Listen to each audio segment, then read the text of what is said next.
NBA training videos you didn't see on TV. Oh, yeah! Two beauties! And first, Dwight Howard ended his training session from full court. Oh! Did you get that on film? Why you on that? Made that look easier than free throws. But Monte Ellis took the circus shots at practice to the max.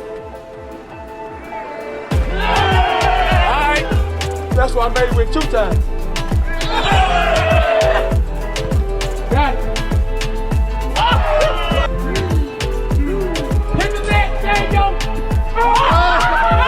That was unbelievable, and LeBron got in on the action too. See, he was at practice when he tossed one through the net like a football.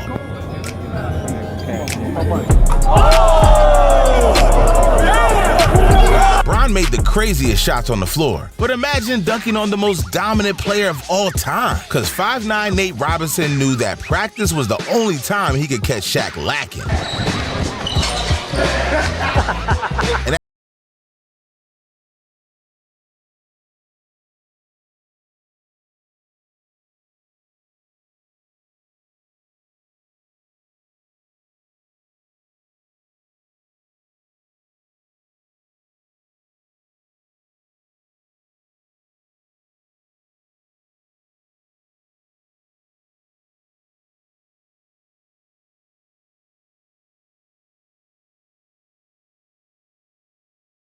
Kevin Durant was training in front of everyone. See, KD was so focused on basketball, he was working on his jumper while he was partying. KD and his practicing that jumper.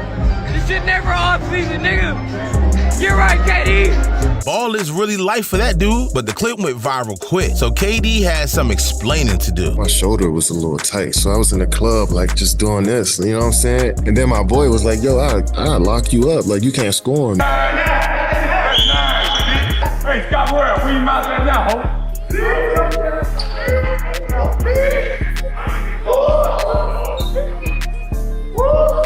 Scott, I advise you to guard somebody else, like Judd. You can guard Judd. I'll guard you. You don't want to do hey, if you can guard me a 290-some job. Yeah, Jordan was a straight psycho in training, and so was Luka Doncic. See, when Luka was training, he made the most insane shots ever witnessed. Just watch him pouring buckets with soccer.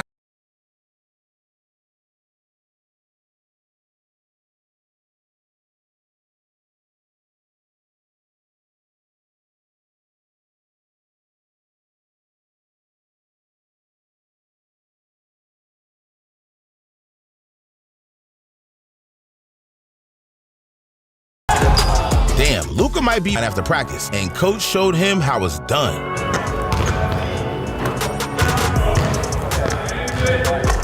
He's on fire. Now, when Steph had a chance to prove his greatness, bro must have forgot how to shoot. 2 right here, my friend. This is what it is. This is what I'm talking. I turned back in the hand of time. I did it when he was 12, and I did it this yo. You can talk to me about it. Steph lost some aura points that day, but nobody had a shooting mishap like Giannis Antetokounmpo. Look, Giannis was working on his free throws after the game until Montrez wasn't having that on his court. So he straight up snatched the ball and started practicing on his own, like he owned the place. I ain't gonna take his ball. They got 2 balls.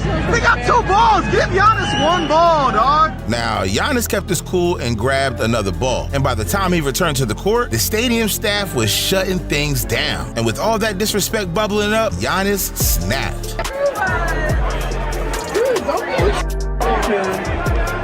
Gonna step up to Kobe, but Kyrie Irving had no fear. See, Kobe and Team USA were training before the Olympics when Kyrie, who was just a practice player, bet on himself against the big dog. This is not a high school kid coming to you. Kobe, oh my God, no.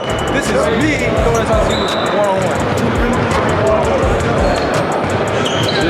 You want to do it right now? 25. You ran to the boss is nothing. I got to do 45. Just for you. Now, Kyrie just finished his rookie season, but that didn't stop him from running his mouth. I think you're talking to a high school kid. You just came out of high school, kid. You came out of college. You came out of high school. You came out of high school. You played 2 games. You played 2 games in college. Some people need 30 games and some people need 11. You are high school. You just graduated. Kyrie was talking crazy at practice, but Victor Wembanyama does the unbelievable at practice every day. Just watch this training that proves he's a straight-up alien.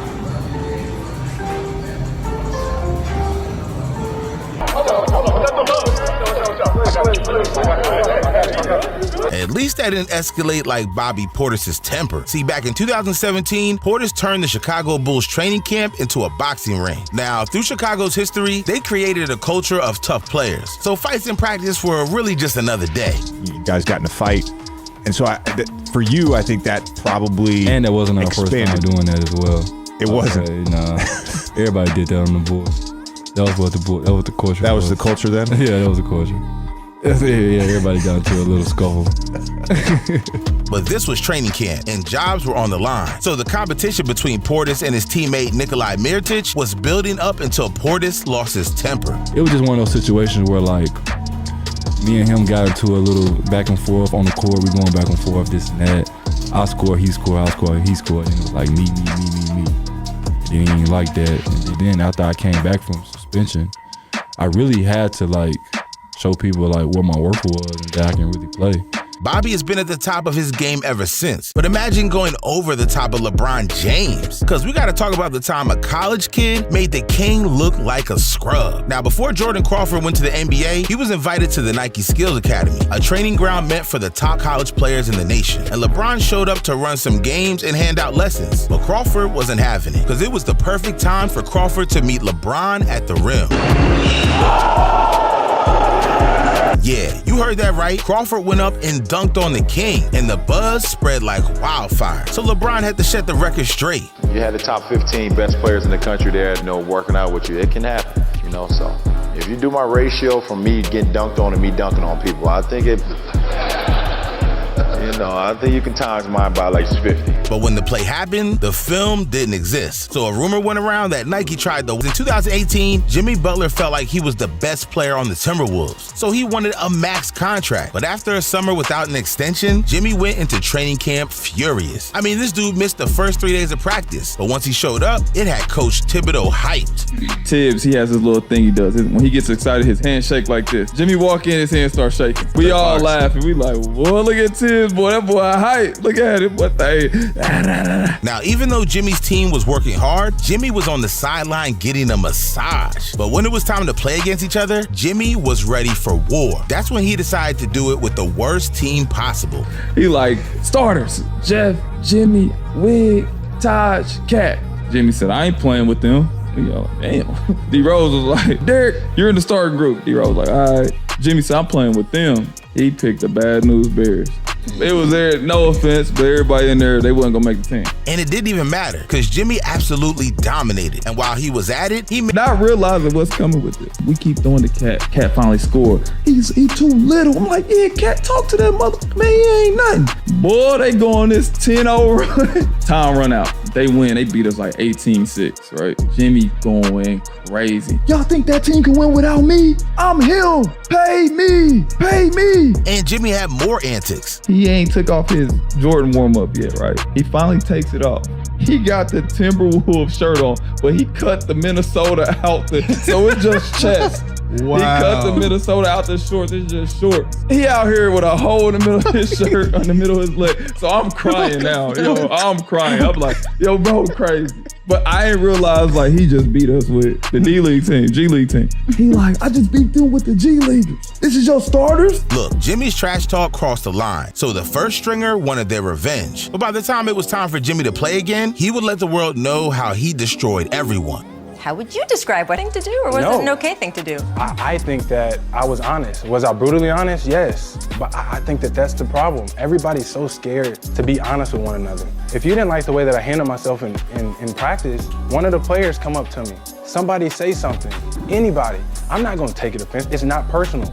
Jimmy, you shouldn't have done that. Yeah, you probably right. Jimmy kept his beef on the court, but off the court with Gilbert Arenas almost got deadly. See, while NBA players fly in between cities, they kill time by gambling. And when Gilbert left one of his teammates furious over a game of cards, things quickly spiraled. Losing in cards has nothing to do with money. It's the shit talking and the ego, all right? So I'm over like, what's going on? Whose hand is it? So Crinton goes 1, 2, 3. They're going 1, 2, 3, passing the cards, right? So it's about $1,000 in the pot. So I'm like, oh shit, a juicy one, right? Javaris gets booed. So boo means you didn't get a book. So if you don't get a book, you have to match the pot. There's $1,000 in there. He gets booed for $1,000. So there was like, well, match the pot. So now I had to take out 1,000, put 1,000 in. So now there's 2,000. So already Javaris is pissed because now the odds of him winning his money back makes it a little bit harder because you go now to 25%. So now he's just pissed off. Earl Boykins and JaVale is having a conversation. And the conversation was, hey, can I get my $200 you owe me? And JaVale's like counting his money like, I'll give it to you when the plane lands. You know the rules. I don't want to give it to you now. You catch fire, then I lose all my money. We already know how that works. His ego was bruised and things got personal when he started snapping at JaVale. Get that man his fucking $200. The fuck is your problem? And I'm like, yo, dude, why are you talking to your teammates like that, bro? I said, you owe me $200. You owe Karan $200. Like, why are you giving a fuck about their $200? And then that's when the energy came to me, man, fuck you. He said, just because you rich, you think you can just come in here and bully motherfucking pots and shit, come in here throwing 1,000 when my motherfucking money is in there, and I'm listening. And now it's funny because, like, you're laughing now because now I'm in joke mode, so now I'm just